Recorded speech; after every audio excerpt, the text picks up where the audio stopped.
আসসালামু আলাইকুম সবাইকে। কেমন আছেন আপনারা? আশা করি যে যেখান থেকে দেখছেন আল্লাহর রহমতে ভালো আছেন, সুস্থ আছেন। আর হ্যাঁ, আমিও আল্লাহর রহমতে ভালোই আছি।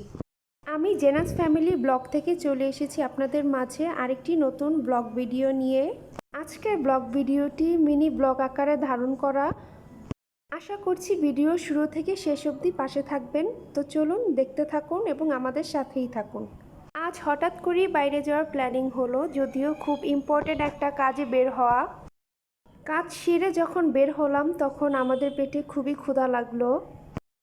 আম্মু বলল চল আজকে লাঞ্চটা না হয় বাইরে থেকেই খেয়ে নেই। তাছাড়া আজ ঘরে রান্না করা হয়নি, যদিও আগে তরকারি ছিল। আজ ভেবেছিলাম আর রান্না করব না, যা ছিল তাই বাসায় ওইগুলি গরম করে খেয়ে নেব।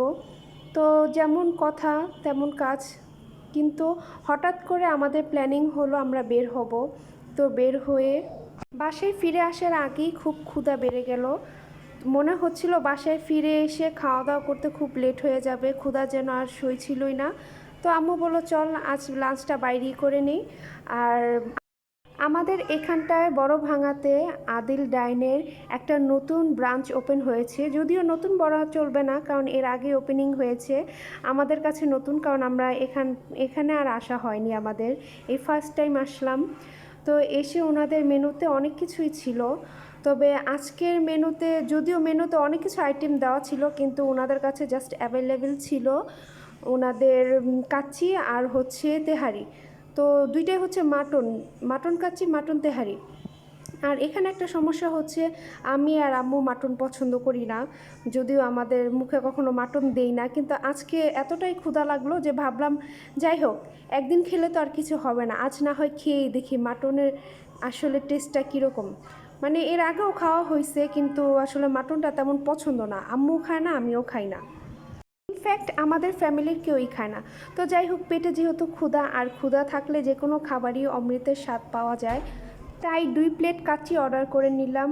আর কাচ্চিগুলো দেখতে খুবই লোভনীয় লাগছিল, আর তখনই সাথে সাথে খেতে বসে গেলাম। আমি আসলে আশা করতে পারিনি যে ওনাদের কাচ্চিটা এতটাই মজা হবে, যা কখনো কল্পনাও করিনি। কারণ এর আগের বার কাচ্চি ভাই থেকে খাওয়া হয়েছিল, যদিও ওই টেস্টটা মোটামুটি ছিল, কিন্তু আমার কাছে আজকে মনে হয়েছে ওই কাচ্চি ভাইয়ের তুলনায় ওনাদের কাচ্চিটা এতটাই পারফেক্ট ছিল আর এতটাই ইয়াম্মি ছিল, মানে বলে বোঝানোর মতো না। ওনাদের রাইসগুলো এত সুন্দরভাবে ফুটছিল, আর সাথে ওনাদের যে মাটনটা ছিল খুবই সফট হয়েছিল। মানে এক কথায় অসাধারণ ছিল ওনাদের খাবারটা। আমি কখনো রাইস আইটেম বেশি খেতে পারি না, যতটাই মজা হোক না কেন।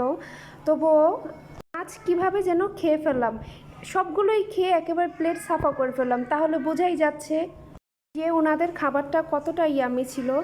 আর ওনাদের এই পায়েসের কথা কি বলবো, আমার কাছে মনে হচ্ছিল যে বিয়েবাড়ির স্বাদের যে পায়েসটা খাই আমরা, ওই পায়েসটা এখানে। আসলে পায়েসটাও খুব ইয়ামি ছিল। মোট কথা ওনাদের খাবারটা যে এত ভালো হবে আমি আসলে না খেলে বুঝতে পারতাম না। আপনারা আমাদের এখানে বড় ভাঙায় ড্যামরা এলাকায় যারা আছেন তারা অবশ্যই আদিল ডাইনে গিয়ে খেতে পারেন। মানে আমি অনেস্টলি রিভিউ দিলাম, আপনারা নিরাশ হবেন না, আপনাদের টাকা বিফলে যাবে না। আজ যত টাকার খেয়েছি মনে হচ্ছে যে হ্যাঁ, টাকাটাও উসুল হয়েছে। খাওয়া দাওয়া শেষে এখন বাড়ি ফেরার পালা, বাসায় ফিরছি। আর বললামই তো ওনাদের খাবারটা খুব ইয়াম্মি ছিল, সাথে করে পার্সেল নিয়েও নিয়েছি। আমি আপনাদের বলবো এখানকার কাচ্চি অবশ্যই ট্রাই করার জন্য, ফ্যান হয়ে যাবেন। যেহেতু আজকের ব্লগটি মিনি ব্লগ আকারে করেছি, তো এখানে ভিডিওটি শেষ করতে হচ্ছে। আর হ্যাঁ, এখনও যারা আমার চ্যানেলটিকে সাবস্ক্রাইব করেনি তারা প্লিজ সাবস্ক্রাইব করে দিবেন, লাইক ও কমেন্ট করে দিবেন। আর আজকের ভিডিওটি কেমন লেগেছে অবশ্যই আমাকে জানাবেন। আল্লাহ হাফেজ।